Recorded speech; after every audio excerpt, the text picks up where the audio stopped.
Sans que nous nous en rendions compte, la typographie domine notre perception du monde.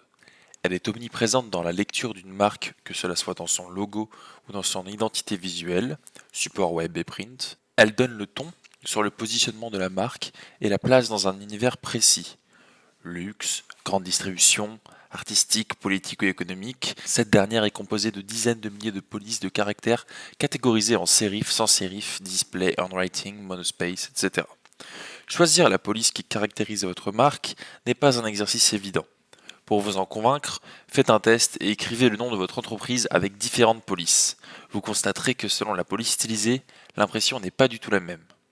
Vos yeux seront facilement capables d'identifier les plus classiques car elles sont entrées dans l'histoire grâce à de célèbres campagnes de publicité.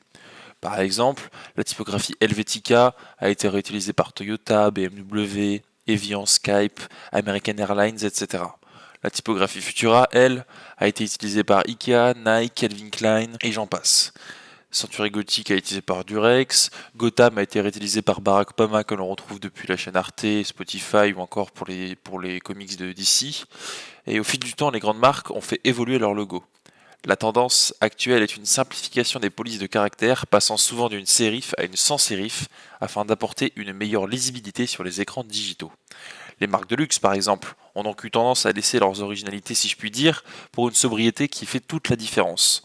Yves Saint Laurent, Balenciaga, Burberry, Berluti, Balmain, ils ont tous adopté le choix d'un logo typographique sobre au fur et à mesure des années, rendant le less is more chic et raffiné. La typographie est donc cruciale car elle facilite le processus de compréhension et d'assimilation de l'information.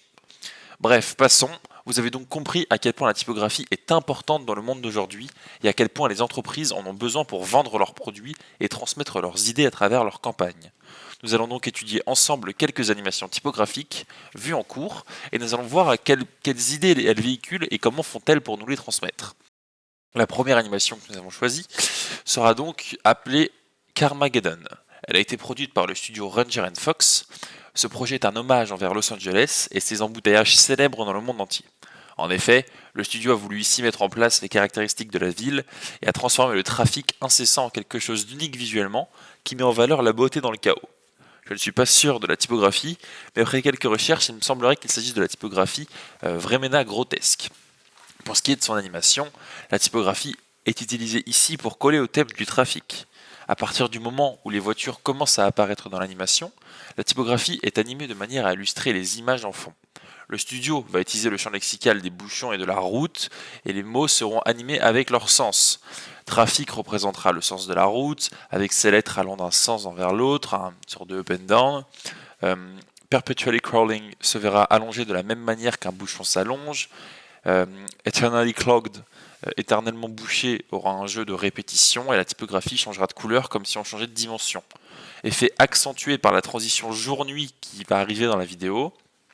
Il y aura aussi Endless Trim qui sera démultiplié au travers de tout l'écran de même manière que les voitures qui semblent être infinies. Les effets d'étirement de texte viennent également s'aligner sur la route sans fin qui semble s'étirer également. Volant le temps des habitants de Los Angeles, comme l'indiquent les chiffres à la fin. Donc, par exemple, on a le nombre 130 heures par conducteur par année de perdu dans cette ville. Je vous pose le lien au cas où vous êtes intéressé si vous voulez la regarder plutôt. La re-regarder du moins. La deuxième animation est elle beaucoup plus courte cette fois-ci. Il s'agit d'une vidéo représentant la typographie More, créée par Amin Shahid, un artiste freelance indien. La typographie va, comme son nom l'indique, essayer d'en faire trop, à travers une musique dynamique et des effets de texte voulant en faire trop. Glitch, transition faisant trembler l'écran, flou artistique, flash lumineux pouvant faire frémir le moindre épileptique, ici on en fait trop et c'est parfaitement l'idée. Pour ce qui est de la troisième animation typographique, nous allons nous pencher vers un travail d'Odwan, un artiste aimant raconter des histoires à travers le motion design. Cette vidéo est nommée IT&I, An Algorithmic Poem. Ici, tout fait référence au futur. Le poème a été créé par un algorithme, la voix est artificielle et fait penser à un robot, la typographie Tactic 100 a été créée pour être versatile et servir à n'importe quel projet, la musique est digne d'un jeu vidéo du type Portal, les effets sonores de flash, de rayonnement, de laser, ici nous sommes transportés dans un monde alternatif. L'animation est également incroyable, tout vient parfaitement illustrer les paroles du robot. Act, React, Delete, React, Delete, Create. semblent être des paroles rythmant la vidéo également. Nous commençons par des effets graphiques captant directement notre attention. Il s'agit là du Act-React. Puis, le robot pouvant être associé à un mannequin défilant dans un défilé de mode par exemple, vient exploser en des centaines de traits rouges, bleus et verts. Donc là, on pourrait voir le delete. Puis cette explosion vient nous transporter dans un nouveau monde orange et bleu, et on est là dans le create. La fin du poème est également étonnante. Where odd is even and even is odd. Je trouve ça également étonnant parce qu'en fait l'artiste, comme je le rappelle, s'appelle Odd One, et on a donc un clin d'œil envers le pseudonyme de son créateur, et je le trouve super réussi. Je suis vraiment très très fan de ce travail, et je suis content d'avoir découvert cet artiste. Pour ce qui est de la dernière animation typographique que nous allons voir, elle a été créée par Stevia Please, un ou une motion designer parisien ou parisienne du coup de 23 ans. Il s'agit du coup du Binge Please Teaser, un teaser pour ce qui semble être un quiz ou un challenge à propos de Netflix qui s'adresserait du coup aux fans de séries ou plutôt aux bingers, c'est-à-dire ceux qui passent vraiment leur journée à regarder des séries quoi.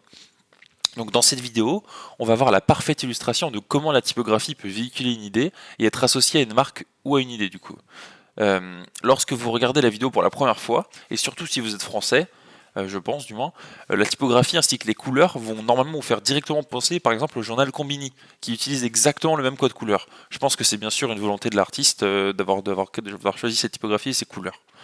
On va avoir plein d'effets du coup, par exemple un effet spirale, un effet de zoom dézoom, de démultiplication, un effet de up and down avec un cut au milieu de l'écran, défilement de texte et où on verra du coup la typographie en plein et en vide, un effet de vague toujours pareil avec la typographie, l'artiste va jouer avec des masques, va prendre les couleurs jaune, rouge, noir, blanc, tout est très moderne dans les animations et dans les couleurs, et ce qui fait est surtout très tendance actuellement.